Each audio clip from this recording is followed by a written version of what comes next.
All right, Director of Athletic Communications, Jeremy Zalaka, here with head men's basketball coach Everett Sullivan. Coach Sully, big win against Tusculum on the road in the conference quarterfinals. The first time your program has achieved that since 2009. Why don't you take us through the Tusculum game and what it meant to get that conference tournament victory? Guys are just continue to stay the course. They've been very accountable about their preparation.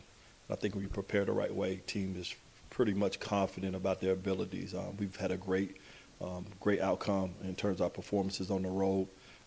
Played with a lot of composure, a lot of confidence, and I knew it was a good win at the end of the game. But going into the game, knew that you're kind of fearful. Anybody could beat you if you don't show up. So it was a gutsy game. Guys really played hard.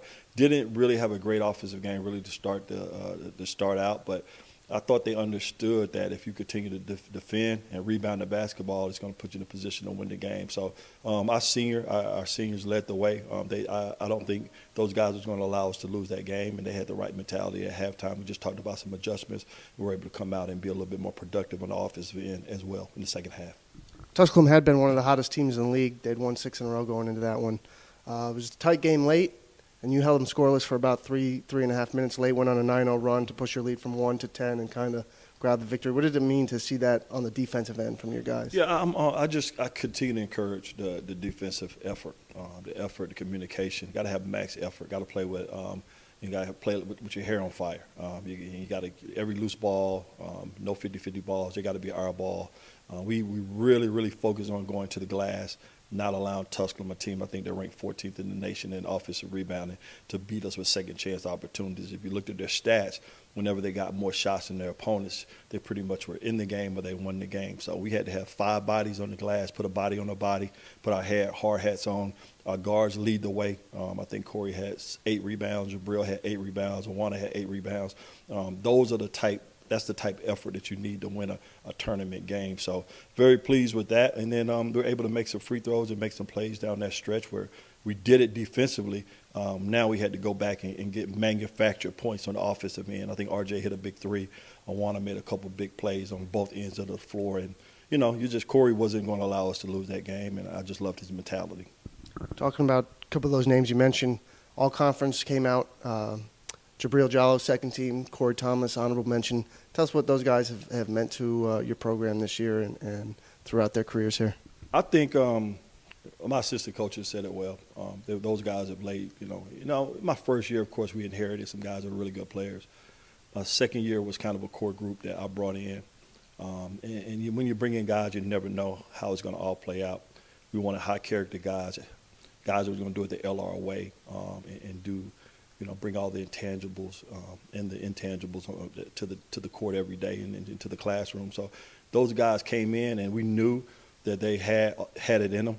We just wanted to continue to kind of work to hone their skills and to get their mentality right, that approached our mentality, which we wanted to go into every game believing we can win it. We wanted to get the right group of guys around them, and they have laid the foundation for us getting to this point. So I'm extremely happy and proud that they've got acknowledged by the coaches in the league for the work that they put in and the commitment they put in. And they're kind of a testament to what we thought the season could be at the start of the year. It didn't just happen now. It happened for us in the preseason. They came in the right attitude and the right work ethic, and it's glad to see they've got acknowledged for their efforts.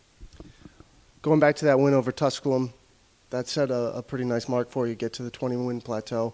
How did that feel, to accomplish a 20-win season in your third year here?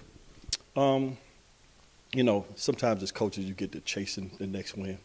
And, sometimes they come very easy. Some coaches have the fortune to catch lightning in a bottle and get 20, 25 wins and make these great runs at the beginning. But I think it feels so much better sometimes when you fight through adversity, you fight through some failure, you fight through some tough moments, and then you're still able to just rebound and just stay connected, stay together as a unit, as a team. I think that's the most thing I'm proud of. These guys did not give up. They were very resilient.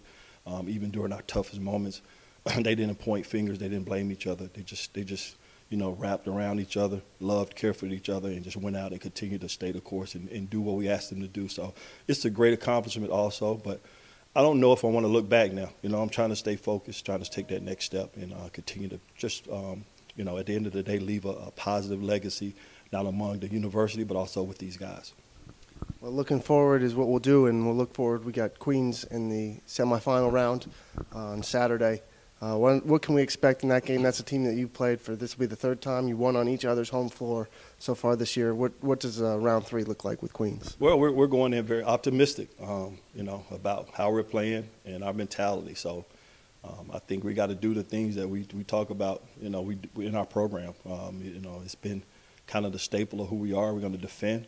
We're going to rebound the basketball, and we're going to run. We're going to get out in transition and push the ball. So high up-tempo, they play very, very fast. They got multiple all-conference guys, very talented, very experienced. This is kind of our first time going to this type stage. So I got to get our guys comfortable and relaxed in that environment, which has, kind of been good for us as being on the road. We've done that for much of the season. But Queens is going to be a challenge for us. But at this point in the year, it's one game at a time, and every game and every team you play is a challenge. So we're excited. Hopefully we get a decent crowd. We're going back home. I'm going back, into my area, my neck of the woods. So I'm excited about that. The guys are pumped up for the opportunity. And at this time in March, that's what you look for. A lot of teams will get a chance to play. They're at home watching. And these guys get a chance to play. You come to college to play on this type of stage. And, you got a chance to shock the world, make some people take notice. So I'm excited about it. We're looking forward to it, and we're going to go out and play as hard as we possibly can. You mentioned sort of a homecoming for you. You went to high school around that area. Mm-hmm. What will it mean to kind of go back to your roots and take on this conference tournament? Well, me and Sierra was talking about that, the women's coach. Sierra went to Hillcrest High School as well. And, it's so, it's a blessing, how all things work out. Like when you're going through your tough stretches, you're not even thinking about this all coming together right now. It's a possibility, but, you get 20 wins, you get some big wins this year, and then now to kind of bring it, I ain't going to say the icing on the cake, because the icing on the cake is, we know what the icing on the cake is, but it's better to go back home and play in front of your family, friends, and the people who supported you throughout your career, and maybe a lot of them still follow you. They may get a chance to either watch it on TV or come out to the game. It's a remarkable and it's a surreal experience. So I don't think I've ever coached, had an opportunity to coach in my home state. So I'm excited about it. And you don't want to go in and let them down, but we're going to go in and they're going to do probably the same thing they saw me do as a player. We're going to compete. We're going to play at a high level. We're going to have a lot of fun. Well, there it is. Coach Sully and the Lenoir-Rhyne men's basketball team takes on Queens Saturday, 5 o'clock. Coach, good luck. Thank you. Thanks.